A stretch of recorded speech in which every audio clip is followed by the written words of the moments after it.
Vamos con las noticias de salud con Mar Romero Sala. Mar, buen día para usted. Buenos días, Ángela. Y también buen día para las hondureñas. El gobierno levantó un veto que pesaba sobre ellas de más de 10 años por la píldora del día después. Sí, también conocida como la llamada pastilla anticonceptiva de emergencia. Hacía 10 años más, de hecho, desde 2009 que estaba prohibida. Y ayer la presidenta Xiomara Castro firmó una orden en la que levantaba este veto. Es uno de los países latinoamericanos con leyes, por ejemplo, del aborto más restrictivas en todo el continente y donde no siempre además hay un acceso fácil a métodos anticonceptivos. Por eso puede ser una noticia tan importante para muchas mujeres y para personas con capacidad de gestar. La pastilla se prohibió bajo el pretexto de que provoca abortos, cosa que no es cierta, ahora lo explicaremos, y uno de los compromisos de Castro precisamente al llegar al gobierno había sido revertir este veto que se había impuesto hace más de 10 años. En Honduras el aborto es ilegal en todas las circunstancias, incluso en los casos de violación o de incesto puede conllevar años de prisión y así toma relevancia no tener un método anticonceptivo más. Vamos a ver el anuncio de Xiomara Castro en el que celebra además que eso sucediera, se firmó ayer, ¿no? En el 8 de marzo, el día que se conmemoran los derechos de las mujeres, y explica efectivamente, ¿no?, que no es abortiva. Lo que hace es interrumpir o prevenir la ovulación para que no pueda haber una fecundación el día después de haber tenido relaciones sexuales, pero en ningún caso interrumpe un embarazo o una fecundación que ya hubiera sucedido, algo que es importante tener en cuenta en estos debates alrededor de la salud sexual y reproductiva.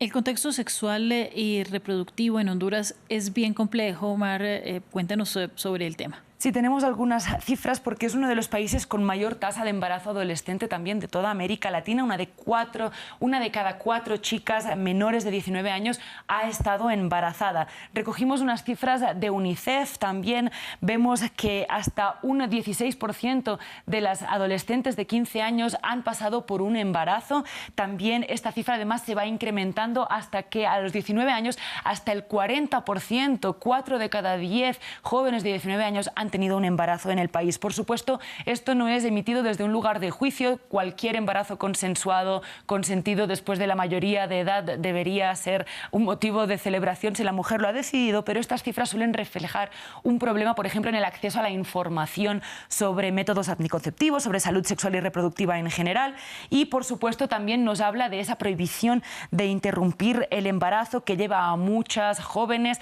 a llevar a términos embarazos que no han sido deseados o incluso acudir a abortos clandestinos. Tenemos cifras también del Centro de Derecho de Mujeres de Honduras. El aborto clandestino, el aborto inseguro, representó el 12% de las muertes maternas en el país en los últimos años, una cifra y una tasa mucho más alta de lo que suele ser habitual.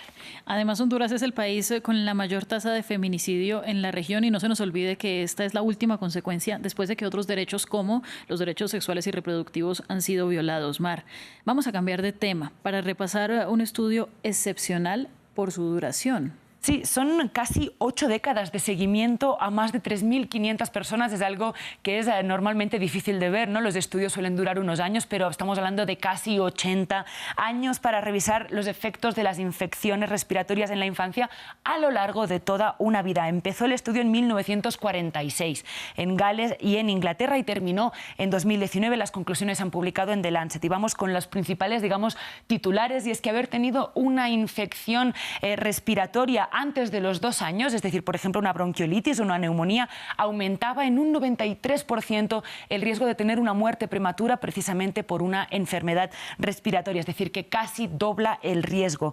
Estas infecciones en edades tempranas podrían ser responsables del 20%, es decir, una quinta parte de las muertes prematuras por enfermedades respiratorias entre los 26 y los 73 años. Y si estas cifras se extrapolan a la población de Inglaterra y de Gales, donde se realizó el estudio, estamos hablando de que equivale a casi 180.000 muertes prematuras en todos los años que duró el estudio. Es decir, estamos hablando de eso, de varias decenas de miles de muertes que se pueden prevenir o que al menos ahora se saben mejor, se entienden mejor las causas.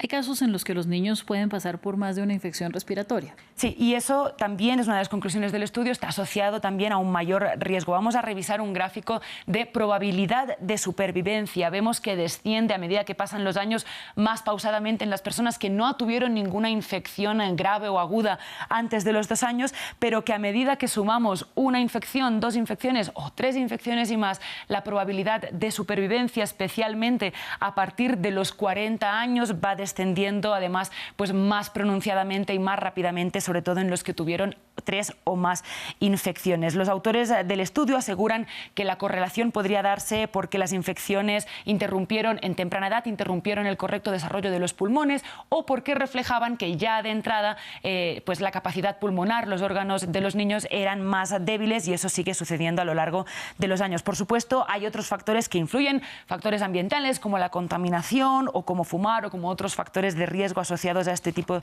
de enfermedades, pero esta información, que es muy valiosa por todos estos años que ha durado, puede servir para intentar prevenir estas causas, ¿no? Estas infecciones en los niños menores de 2 años, por ejemplo, sabiendo si han tenido una infección en los 2 años, intentar optimizar su salud respiratoria en los años siguientes, evitando, por ejemplo, que fumen, o intentando evitar estas infecciones, pues investigando en más vacunas, ¿no? Entonces, bueno, tener esta información recolectada durante tantos años puede servir para mejorar la salud a futuro.